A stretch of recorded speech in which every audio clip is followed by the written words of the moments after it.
नमस्कार मित्रों, स्वागत है आपका एक बार फिर से मेरे YouTube चैनल में जिसका नाम हिंदुस्तान है। तो मित्रों, इस वीडियो संदेश के द्वारा मैं आपको ताजमहल की सच्चाई बताने की कोशिश करूंगा, क्योंकि कुछ साल पहले मैं अपने परिवार के साथ में वहां पे घूमने के लिए गया था आगरा के ताजमहल। तो मैंने वहां पे कुछ अपने मोबाइल से कुछ फ़ोटो ली। तो जिन फ़ोटो के द्वारा मैं आपको ये बताना चाहूँगा कि किस तरह से ये ताजमहल पूरा का पूरा हिंदू मूलक भवन है, और इसमें आप पूरे ताजमहल को देखेंगे तो कहीं से भी आपको इस्लामिक निर्माण नहीं पाएंगे। तो मित्रों, मैं बहुत ज़्यादा समय ना लेते हुए आपको इस ताजमहल की सच्चाई के बारे में बताने की कोशिश करता हूं, कि जो कि मैंने अपनी वहाँ आंखों से देखा हुआ है। वैसे तो सबको मालूम है कि ताजमहल के बारे में आजकल काफ़ी कुछ कहा जा रहा है, काफ़ी सुना जा रहा है, सब अपने अपने तरीके से बता रहे हैं। लेकिन मित्रों, जो मैंने अपनी आंखों से देखा मैं उसके बारे में आपको बता रहा हूँ। तो मित्रों, सबसे पहले क्या होता है कि हम जब टिकट लेके एंट्री करते हैं तो हमको एक गेट क्रॉस करते ही हमको एक सामने से ताजमहल दिखाई देता है, जो कि आप देख रहे हैं कि मेरे फोटो के पीछे ताजमहल आपको दिखाई दे रहा है।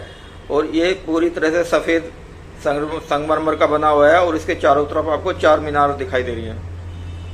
तो मित्रों, मैं आपको बता दूं, ये सफ़ेद संगमरमर का तो आपको दिख ही रहा है, जिसके बारे में कहा जाता है कि इसको मुगल बादशाह शाहजहां ने अपनी बेगम मुमताज महल की याद में बनवाया था, जो कि सरासर झूठ है। क्योंकि प्राप्त जानकारी के अनुसार मुमताज महल मध्य प्रदेश के बुरहानपुर में मरी थी और वहीं पे वो दफनाई गई थी। उसके मरने के बाद में उसके लिए ताजमहल बनवाना और फिर उसकी कब्र को उठा के लाना मतलब एक मिथ्या ही प्रतीत होता है।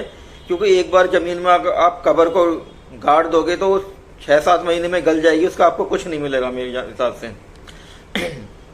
तो चलिए, एक अलग विषय, मैंने जो फोटो लिए वहाँ पे मैं उनके बारे में बताता हूँ।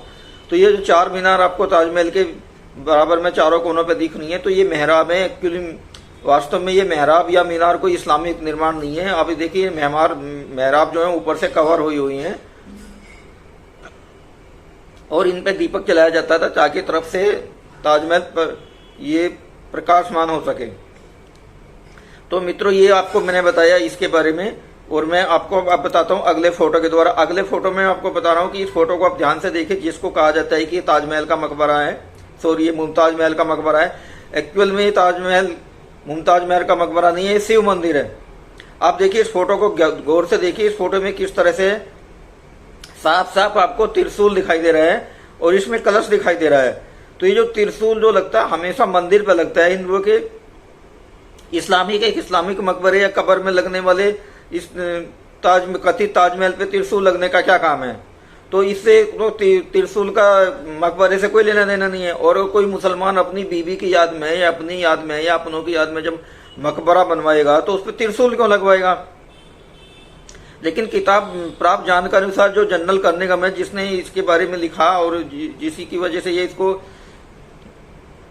मुमताज महल का ताज मकबरा कह के पढ़ाया जाता है, उसने चूंकि उसको हिंदू संस्कृति का ज्ञान नहीं था, तो उसने इस त्रिशूल को चांद तारा कहा। आप गौर से सुनिए जो मैं कह रहा हूं। उसने इस त्रिशूल को चांद तारा कहा, जबकि चांद तारा ऐसा नहीं होता। आप ये देखिए कि चांद तारे में देखिए कि ऐसे होता है, चांद तारे में ऐसे होता है, और उसमें एक ऐसे खुला होता है, उसमें तारा होता है, उसको वो इस्लामिक चिन्ह होता है। लेकिन आप देखिए, ये पूरी तरह से ऐसे है, और पूरी तरह से आप देखिए कि ये त्रिशूल बना हुआ है। तो यही सिद्ध करने के लिए काफी है कि ये कोई मकबरा नहीं है, ये एक शिव मंदिर है, जिसके बारे में समय समय पर सोशल मीडिया पर काफी कुछ कहा जा रहा है। लेकिन इस फोटो को मैं आपको दिखा रहा हूं। इस फोटो के ऊपर आप गुम्बद पे देखिए कि बिल्कुल अपोजिट साइड में लेटा हुआ कमल का पुष्प बना हुआ है इसके गुम्बद के टॉप पे, और त्रिशूल लगा हुआ है विद कलश। तो ये पूरी तरह से सिद्ध करते हैं कि ये मंदिर है, ना कि कोई मकबरा है। और मैं आपको बता दूं कि ये जो आप सामने इस कथित ताजमहल को देख रहे हो, ये 7 मंजिला इमारत है। इसकी 2 मंजिलें नीचे हैं, रिवर की साइड से इसके लिए दरवाजा जाता है, जिसमें एक मंजिल पे 11 कमरे हैं, टोटल 22 कमरे हैं। और जो 22 कमरे हैं उनमें ताला लगा हुआ है, क्योंकि पुरातत्व सर्वेक्षण विभाग ASI archaeology survey of India को अंग्रेजों ने चालू किया था, और ये विभाग आज भी अंग्रेजों की मानसिकता पे ही काम कर रहा है। जहां भी कोई हिंदू मूलक या हिंदू चिन्ह दिखता है तो ये क्या करते हैं, उसे देखते ही तुरंत रास्ते से हटा देते हैं, ताकि इनकी पोल ना खुल जाए या पर्दाफाश ना हो जाए, या हिंदू इस भवन पे अपना दावा ना कर सके। तो मित्रों ये मैंने आपको दिखाया। इसके साथ में आता हूं मैं अगले फोटो पे। आप इस फोटो को देखिए कि इसमें सफेद कलर का है, ताले के ऊपर देखिए दोनों तरफ क्या है कि पुष्प बने हुए हैं और बीच में भी पुष्प बना हुआ है। ये पूर्ण रूप से चित्र, फूल, ये सब सनातन परंपरा है, हिंदू परंपरा है। इस्लाम में इनका कोई भी लेना देना नहीं है। आप गौर से देखिए।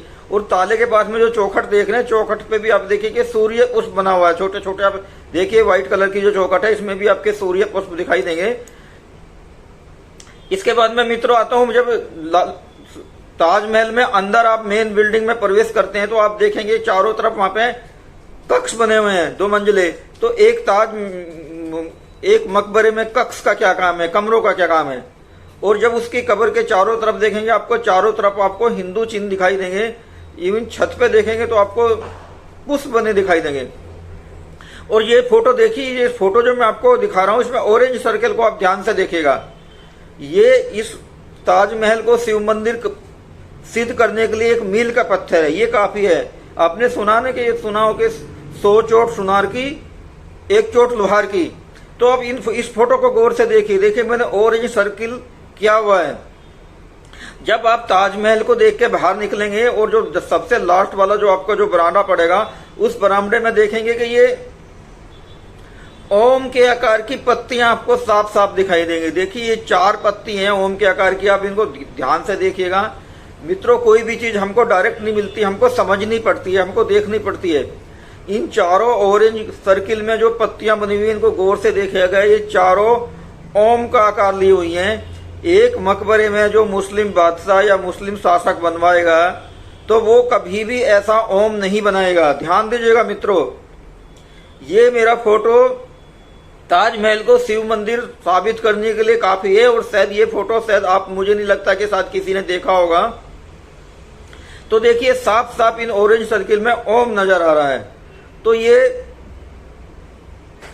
इस कथित ताजमहल को शिव मंदिर सिद्ध करने के लिए प्राप्त है। आप जब भी कभी जाएं तो निकलने वाले गेट की तरफ से आप इनको जरूर देखिएगा ध्यान से। तो इसी के साथ मित्रों ये दूसरा फोटो है। कहीं कोई पहले वाले फोटो को ये ना कह दे कि भाई कहां से उठा लिया, किधर से उठा लिया, गूगल से, व्हाट्सएप यूनिवर्सिटी, फेसबुक यूनिवर्सिटी का ज्ञान आजकल बता रहे हैं। तो ये दूसरा फोटो देखिए मैंने अपने फोटो के साथ में लिया हुआ, ताकि कल कोई ये ना कह सके कि कहां से उठा लिया। ये दूसरा देखिए, इसमें जो ऑरेंज सर्किल है इसमें भी वही ओम के चित्र और में ओम की पत्ती दिखाई देती है। ये मेरे फोटो के साथ में, ताकि कल कोई मेरे उस पहले वाले फोटो को फर्जी ना सिद्ध कर सके। तो मित्रों जब हम ताजमहल को देख के बाहर निकलते हैं तो ताजमहल के लेफ्ट और साइड में 2 महल बने हुए हैं, जिनमें से एक को नौबत खाना या संगीत खाना कहा जाता है और दूसरे को मस्जिद कहा जाता है। जिसको मस्जिद कहा जाता है उसमें आजकल म्यूजियम बना हुआ है। जब मैं गया था तो म्यूजियम बना हुआ है। तो मित्रों ये जो आप इस फोटो को देख रहे हैं, आप देखिए इसको जल महल कहा जाता है। इस जल महल को जब आप विंडो से झांक के देखेंगे तो आपको एक हवन कुंड साफ साफ नजर आएगा। हवन कुंड पूर्ण तरह से सनातन या हिंदू का प्रतीक है। एक इस्लामिक महल में या इस्लामिक मकबरे में जो कि पूर्णतः कबर के लिए बना, वहां पे जल महल का क्या काम है। तो इस जल महल को संगीत खाना या नौबत खाना भी कहा जाता है। तो आप ये देखिए कि किसी भी कब्रिस्तान में या कब्र में मकबरे में संगीत का क्या काम है। अरे भाई जो भी कब्र लेटी है उसको तो शांति चाहिए, उसको चैन चाहिए, तो वहां पे संगीत का क्या काम है। और वैसे भी इस्लाम में संगीत हराम है। तो ये इसका क्या मतलब है। आप देखिए कि इसी महल की दीवारों पर देखिए कि ये सूर्य पुष्प बने हुए हैं। लाल कलर के पत्थर में देखिए कि सूर्य पुष्प बने हुए हैं। इन सूर्य पुष्प का इस्लामिक निर्माण कला में, वास्तुकला में क्या काम है। आप दूसरा फोटो देखिए, इसमें भी सूर्य पुष्प बने हुए हैं। तो इनका इस्लाम में कोई लेना देना नहीं। इस्लाम में तो चित्रकारी हराम है। आप देखिए कि जिसको दूसरे महल को देखिए जिसको मस्जिद कहा जाता था, आजकल इसमें संग्रहालय बनाया गया है। आप देखिए ये पूरी तरह से लाल पत्थर का बना हुआ है और भगवा कलर का है। और ये पूर्ण तरह से सनातन परंपरा पे बना है। आप देखिए इसमें भी आपको सूर्य पुष्प और तांत्रिक चीज सफेद कलर में देखिए। लेफ्ट साइड में देखिए कि जो ये बुर्जी बनी हुई है, इनमें सफेद कलर में देखिए अब तांत्रिक चिन्ह आपको साफ साफ नजर आते हैं। और ऊपर का जो गुम्बद देखिए पूरी तरह से हिंदू मूलक है।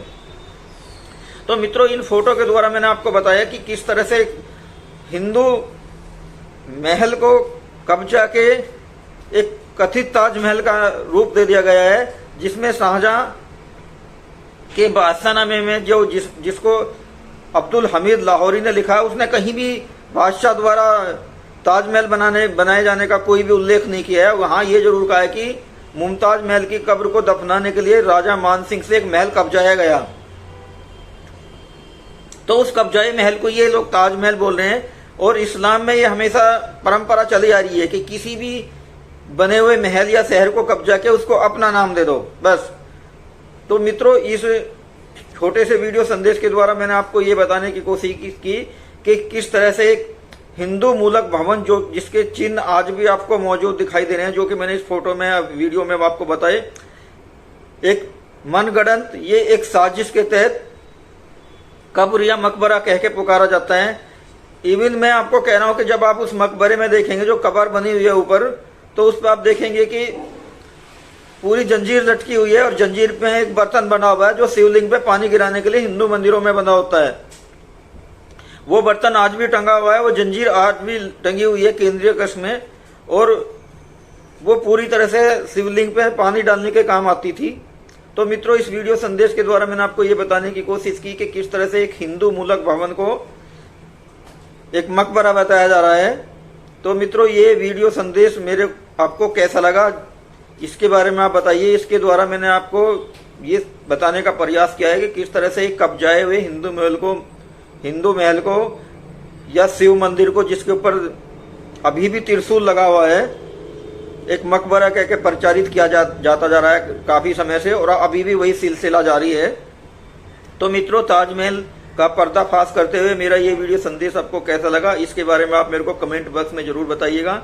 और साथ ही मेरा आपसे निवेदन है कि जिन लोगों ने मेरा ये यूट्यूब चैनल हिंदुस्तान सब्सक्राइब ना किया हो तो कृपया करके मेरे इस यूट्यूब चैनल को सब्सक्राइब कर दीजिए, साथ ही बेल आइकन को प्रेस करना ना भूलें। तो मित्रों, मैं मिलता हूँ आपसे एक नए संदेश के साथ, एक नई वीडियो के साथ। तब तक के लिए मेरा आपको जय हिंद, भारत माता की जय।